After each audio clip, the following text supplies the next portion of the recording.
We kind of talked a little bit when we first had that conversation over Instagram, and Yeah. you just got to talking a little about your start into MMA and then your move to where you're at now. So first I wanted to just start with how you got into the sport in general, and then how you kind of found your home at Alliance and what drew you down there.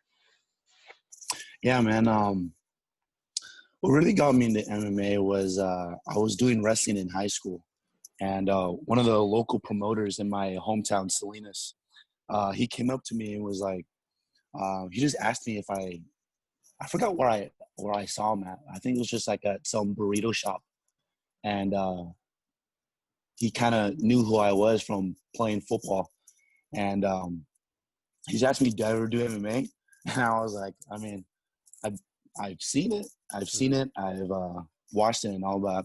Never really gave it some thought. And he gave me my hometown gym, Kutar, and I went there. I think probably like the next week. Had to convince my parents.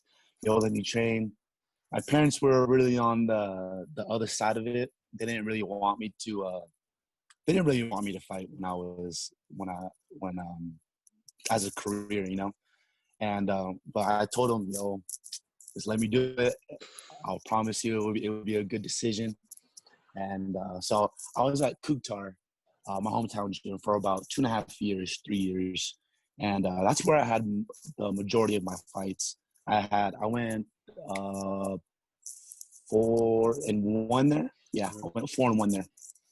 And awesome gym, man. It's small, local. Those local karate gyms, local jiu-jitsu gyms that all the kids are probably like most of the business there. Mm-hmm. And so it was just a small gym, not a lot of fighters coming out of there, maybe like one or two. And I just found a home there, and just the main guy who was my head coach, his name is Master Vince Vanderlipe. He really took me under his wing and really showed me the martial art way, and showed me how to do this sport, not just, just different things that he said really stuck with me. And he really showed me the way on how to handle the sport and how to like go through it the right way, not just wiggly daggly, Mm-hmm. And my other sensei over there, Sensei Andrew Kelly, he's one of the younger guys that has a black belt in Kyokushin karate, and he's another coach that brought me under his wing in that gym, and he's the one that really taught me how to do that MMA striking. There's difference between like kickboxing stand up and then MMA stand up, and he really mixed those in with me and really made me get some concepts that I wasn't getting at all. And he really showed me a different light in striking. And he gave me a lot of hope. And that's why I kind of came down to the Alliance, because Kutar, like I said, there's not a lot of fighters there. Mm-hmm. But I had great training partners. The whole time. But, excuse me. But they had lives too. I had training partners that were teachers. Had training partners that were architects, so I had some educated training partners, Yeah, but they're not at the same time when you're training with them, right? That's more of like their hobby and just their way to stay in shape. Whereas you're looking at this as your lifestyle. This is what you're going to do to make your money. Yeah, exactly. And I made great relationships with them, and they really pushed me. Because when I walked into Kutar, the whitest white belt you ever saw. My striking was greener than the greenest grass you've ever seen. So, I mean, it was different, man. So I really thank those training partners, and the ones who watch this, they'll know who they are. And so I just great thankful to them, because without them, I won't ever be close to where I am right now. And but they had lives. They went on to do great things, different schools. So I kind of was just left at Kutar, just training by myself like a lot. And it wasn't what I needed. I needed high level partners on the daily. I needed a high level coaching daily. And that's how I found my home here at Alliance. Mm-hmm. And yeah, man, I mean, can't complain about it. So I'm 2-0 with Alliance, with 2 championships. I won the championship in epic fighting, and then I just won the California State Championship as well. And when you go to Alliance, right, and you go down there and you're like, all right, I'm going to move down here. I'm going to join this gym. Does Alliance have any kind of trial period, a tryout? Do you have to like go through the ringer so they can say, okay, you can train with us full time? Or what's that process like joining a bigger gym like that with world-class athletes everywhere? So how I did it was I moved down here in October of 2018. And like a month before I came down, it was probably a little less than a month, I think. I think it was a couple weeks before. I came down and I went to the gym. I came down to see my buddy, but I came down here to really check out the gym and tell him like I'm coming. And so I came in. I did like I think I did like 2 or 3 classes, like the night classes though. It wasn't with the pro team. Mm-hmm. And I was like, oh, I'm moving down here and I'm joining the team next week. And I asked him like, I specifically asked him like, when do the pros train? I didn't ask him like, what classes do I need to take? I asked him like, when are the pros training? And he told me in the morning. So I was like, all right. They didn't really like tell me like if there's like a ringer like you're asking for, or like a trial period, but you could those first few weeks, you know, you could kind of tell like they test you in like certain ways, you know, like you might go spar with someone for like a round and see how you do, but honestly, if you're good enough and you just have the drive just to do this as a living, I mean, they'll accept you, man. It's not like I don't think they're mean like that. So it was a good trial period, you know. It was a good trial period. I think they really really saw what I could bring to the table and something new to the team. You know, I'm one of the youngest guys on the team. I think the only person younger than me is 21 or 22, and I'm 24. Mm-hmm. And so I'm one of the youngest guys on the team. So I think they really saw what I could bring to the table, and they're like, just let them run. Yeah, and that's awesome. And you know, I think like you hit on, they see, you know, the drive and the motivation that you have, and there's no quit in you, and you kind of get accepted into being part of that team, that family. Because an MMA gym, in all reality, is a family. You spend more time with those people in a lot of regards than the people that you live with, depending on how often you're in the gym and how much you're training, especially during a camp. Exactly. Yep. And you know, while you're in there and you're with that family, are you are you in all of those pro classes and pro training sessions now? Yeah. I try to get in there at least 3 days a week, 4 days a week. I have a couple other teams that I'm a part of. I have a Muay Thai gym.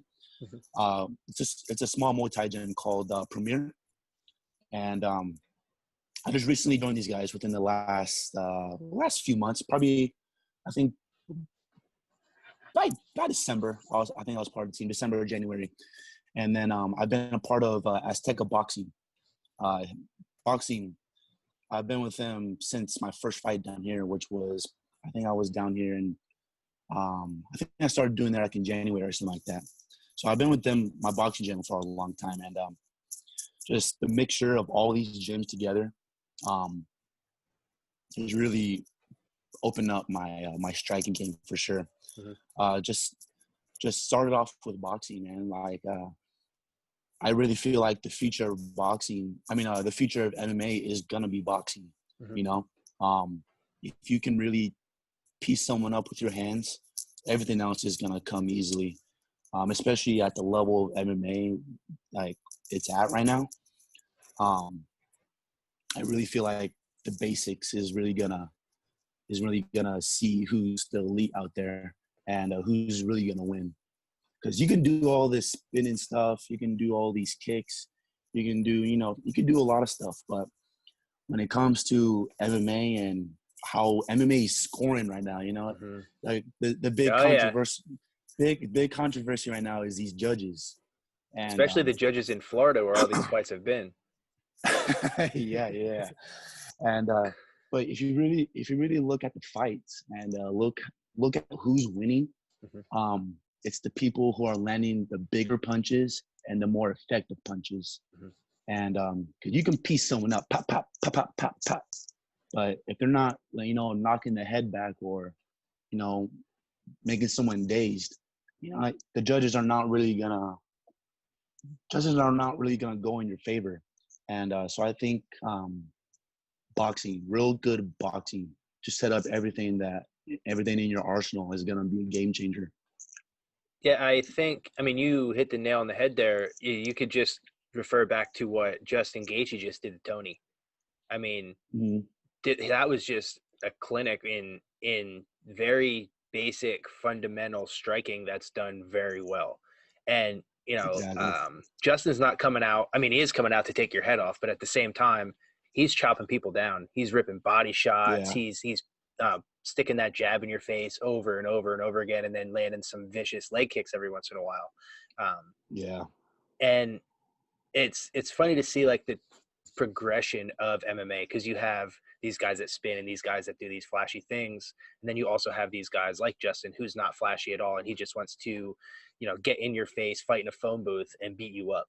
Um, you know, Mhm. your style when you're fighting, right, is from what I could tell, you're somebody who wants to come out there and you want to go for that finish. Is that how you plan on fighting moving forward too?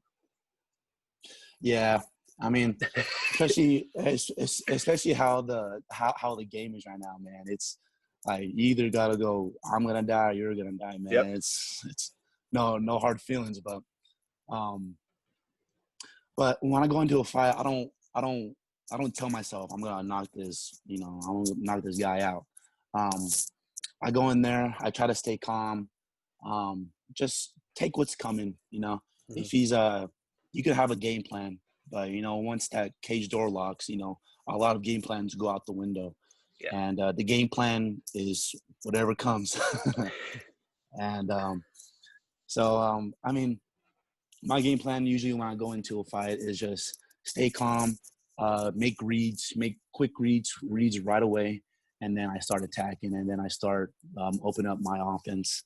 Um, the way I like to fight is you can study me all you want, but it's whether you can stop it or not. Hmm. So I mean, you can. Everyone knows takedowns coming. Everyone knows the right hand is coming. Hmm. So I mean, if you can stop it, more power to you. But it's if you can stop it all 3 rounds, all 5 rounds, not just the first round or a little bit of the second round. So, um, yeah, man, my fighting style is I'm coming. You know what I'm coming for. Can you stop it? Good luck. Yeah. That's yeah. Good luck, man. So And then when you're training, you got these boxing coaches, you're training Muay Thai, then you're training at Alliance too. Are your coaches, are they kind of fostering your style, right? And saying like, we need to improve on, or not improve, but keep working on these things that you're doing all of the time in your fights, right? Your takedowns, you're throwing your heavy right hand, or are they trying to incorporate some new tools into your toolbox to give you some different looks in case somebody does try to stop those things or is successful in stopping those things? yeah, well, this is what me and my boxing coach we're really working on. He's been telling me like my takedowns are literally unstoppable. In all my fights, I think I've only gotten stuffed. I think maybe once or twice, and I've gone against some game people. I'm not fighting no scrubs, and so I take pride in that. Mhm. It's hard to start my takedowns, and I'm proud of that. So when I went to my boxing coach, he's always telling me, don't look for the takedown. The takedown's just gonna be there, and that's why we gotta get these hands right. Mhm. Um, if you can piece someone up on the hand with the hands, everything's gonna be there. When you're hitting this double jab cross, and you crack someone, the takedown's already gonna be there. So it's not just me. It's not just me adding new. Yeah, I'm adding new things, and I'm doing newer things, but it's just more of me trusting my stand up, trusting that that I could handle like these high level people with my hands and not just my grappling. And that's also what my Muay Thai coach, his name is Zach Shepard. He's the one. He's telling me like you just gotta trust, man, because everyone that I've been training with, they tell me that like my striking's really good. My striking is, it's different, and but it's just me just really trusting myself because I've only been striking for like 3 years, 3.5 years, and but I've been grappling since I was like 7th grade. So I mean, like grappling to me is just like putting butter on bread. It's just it's just natural, It's just natural for me. So like it's a different game. It's a different mindset that I got to get into, and I'm loving it. This whole quarantine is making me like I haven't done a lot of grappling this whole quarantine, but I've been doing a lot of striking, a lot of boxing. I'm just learning concepts, learning how to move, and yeah, man, just learning how to move, set up my right, just little things. Not even like techniques, but just concepts and movements. Mm-hmm.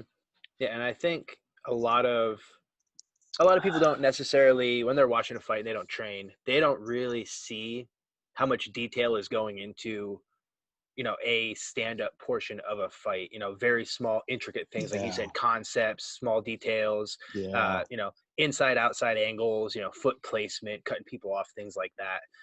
And you also mentioned earlier how you had to kind of transition or develop striking specifically for MMA, right? You're not just boxing for hmm a boxing fight, you're boxing for MMA. What is the yeah. biggest distinction that you have seen between training just pure boxing to then training boxing for MMA specifically? I know. I know when I go against boxing and sparring. Man, I see a lot of leg kicks open. Man, the urge not to throw a leg kick or something like that in a boxing sparring is so hard. But that's just me joking around. But honestly, the biggest difference is like pop pop pop pop, the touching, and just the concept of boxing is not to land all these power shots. It's it's the sweet science. So who can land more punches? Who can land the more effective punches? And the biggest difference that I've seen is just like boxers, they move like they have no like in their head there's no danger of the knee. Hmm. There's no danger of the elbow. you know so I mean, they're moving all around. And you know when I transition from boxing sparring to MMA sparring, I gotta keep that in my head too, because you dip down a little bit too low and you catching the knee.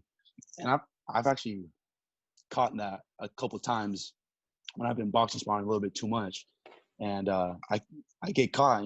So I mean, there's a fine line of where you gotta take that switch and switch it when you're sparring. And but the biggest difference, man, is just the movement that boxers have, and the Hmm. speed for sure. And I noticed in MMA that like you could kind of you kind of have little touch punches a little bit easier. You know, um, you don't really have to hit the guy on the first one. But maybe on boxing, like majority of your punches need to land. In boxing, but in MMA, most of your punches don't really need to land in order to hit something. Your punches are just disguising what's coming next. And so that's only the biggest difference. And but definitely going against some boxers and then going in fighting some MMA people, it's really different for sure. Just because of the head movement, the pace for sure. Pace of boxing is unreal. even though it's 3 minutes, 3 minutes of 3 rounds of high paced boxing, it's tough. It's tough for sure. And damn, all boxers do is headhunt, man. All boxers do is headhunt, bro. So it's really really a lot of head movement, you know. So those are kind of like the big things that I've noticed in the differences. Yeah. And you, speaking of differences, you've come from a wrestling background, right? And you said when you Yes. first walked into your first gym, you were the whitest of white belts. So how has your jujitsu, progressed? You're specifically training for MMA, which is a much different mentality in jiu-jitsu than it is for sport jiu-jitsu. You're not Imanari rolling, you're not rolling into heel hooks, things like that. I mean, I don't think so. You might be like Ryan Hall, but I didn't think so watching your fights. No, But how has your how have you developed your jiu-jitsu game for MMA, specifically coming from a wrestling background? Was it hard to pick jiu-jitsu up, or was it a little bit more natural for you, being that you've had so much mat no. It wasn't too bad. It wasn't too bad. I definitely was the guy who was shooting on doubles and getting guillotined every time. I just had So, an interview with someone yesterday. I said wrestlers love to get guillotined. oh, dude, it's one of my favorite things. But it's I actually just got caught the guillotine on the double just like the other day. So I mean, it's still happening. But I mean, the transition it wasn't too bad. Just like I said in the striking, it's all about concepts. I'm a big concept guy. You can teach me all the technique you want, but if I don't get concepts, I'm not gonna learn. Um, it's so hard to think of concepts right now, but just like the natural flow of jujitsu, hips higher, always trying to improve, and yeah, man. But the biggest thing for me that I learned about jujitsu is that they're not really good at control, and they're not really they don't like being controlled. So my whole thing was kind of like wrestle jitsu, Um, so my wrestling style from back in high school and college was very control based. You know, um, we there's a lot of differences too. Like we can actually like hold hand, do the gable grip now while the person's on all fours. That took a long time for me to get the hang of, because in wrestling you do that, that's a point. That could cost you the match too. So my whole thing from wrestling to jiu-jitsu was, if I could control this guy and get him tired, boom, I won this. Like I got it. The way I wrestle, or the way I grapple, I should say. I'm not the biggest submission guy. I got a pretty good Kimura. That's probably about it, to be honest. Probably a good Kimura and an Americano, but that's about it. Those And good wrestler submissions. yeah, exactly. You Grab it, gave me turn an it the arm. wrong way. And so besides those two submissions, I'm not. And maybe a good rear naked choke, yeah, if I feel like it. But it's I'm really looking to control you. I'm really looking to make you tired.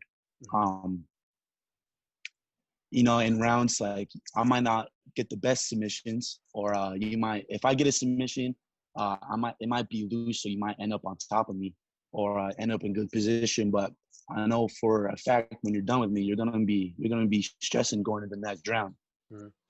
And so that's how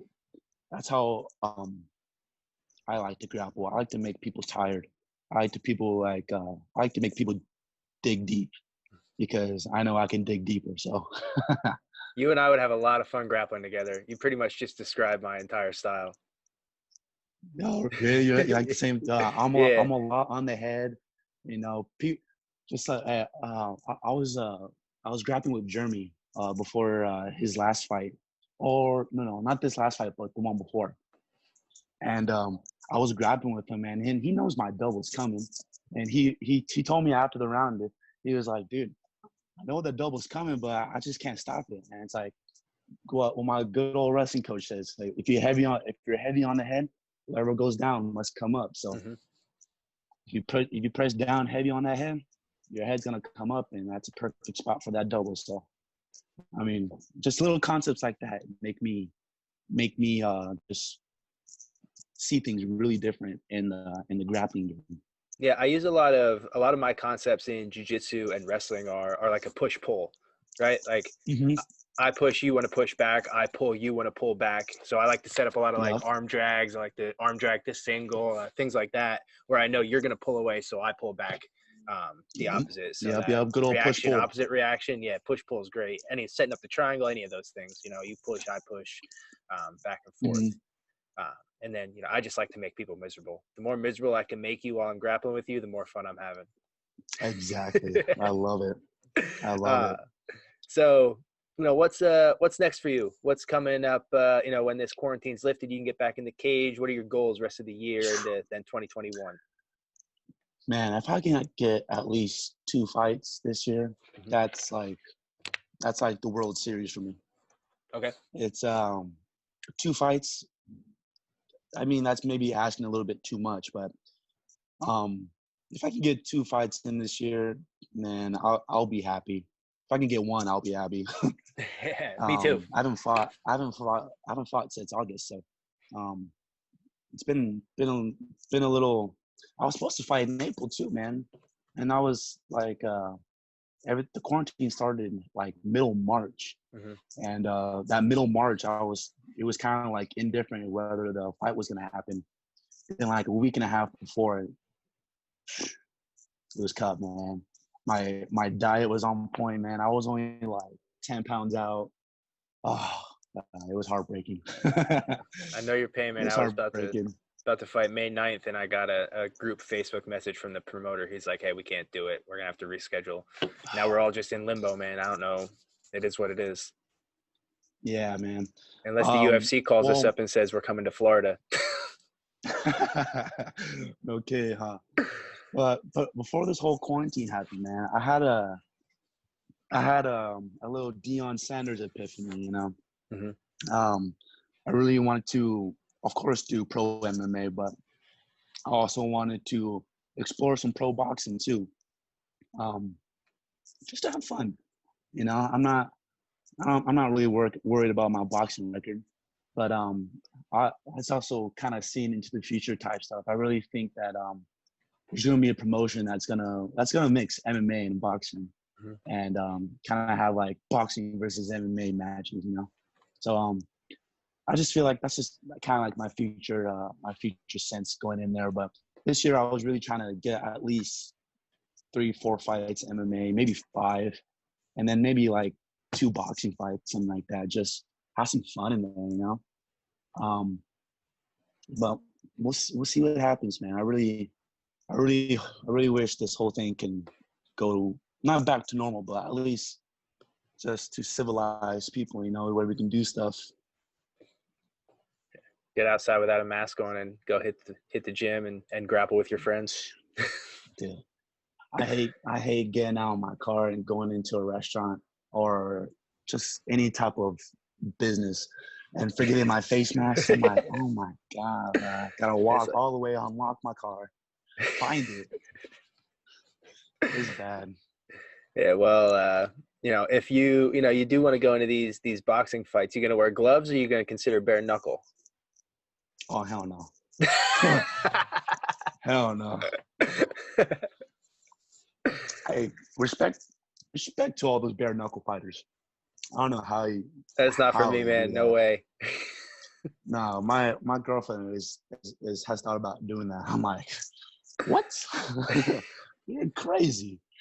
And but it's respect to all those bare knuckle fighters, man. That's some brutal shit. Yeah. That's brutal, bro. That's like that's like an organized bar fight. You know, those are that's a high level bar fight right there. But I mean, if it comes, I mean, and I don't know, man. Right now, I'm saying no, but you know, I can never say no to a fight. And so I'm saying no right now. But if the opportunity comes, I will probably consider it. All But right. I'm definitely going in with some gloves. Um, I just like how boxing is. You know, I grew up watching boxing before MMA, and you know, it's kind of like a little childhood dream of mine. Just getting there, having some fun, having the lights on you, and you know, and now that I'm an MMA guy, there's going to be a little bit more spotlight against the opponent having to Mhm. beat me. So kind of like being the underdog and showing the underdog can put in some work. Awesome. I'm looking forward to, you making your pro debut in MMA, and then I think you'll be in the ring in some boxing fights, and I'd like to see that too. Hell yeah, man! I'm excited. Um, I'm excited. I just can't wait to get in there. It's really this whole quarantine thing, man. It's not getting to me, but it's putting a toll on me for sure. Yeah. I mean, it is what it is. We'll be back in the gym soon enough, and then, if I get an opportunity, I'd love to come out, train with you guys out there, and get some rounds in and see if I can Hell stop yeah. that double you got. Okay, man. I'm telling you, whatever goes down must come up. All right, all right. Well, I'll be in touch. Stay safe out there. Let me know if you need anything, and looking forward to getting to train with you sometime soon. Awesome, guys. Thank you for everything. Apparel is awesome, man. So that merch looked very nice. I really liked how it came out. Appreciate it. Yeah, man. If you need anything else at all, just let us know. We'll be around. Awesome, guys. Have a nice day. Thanks. You too, Tyler. See you.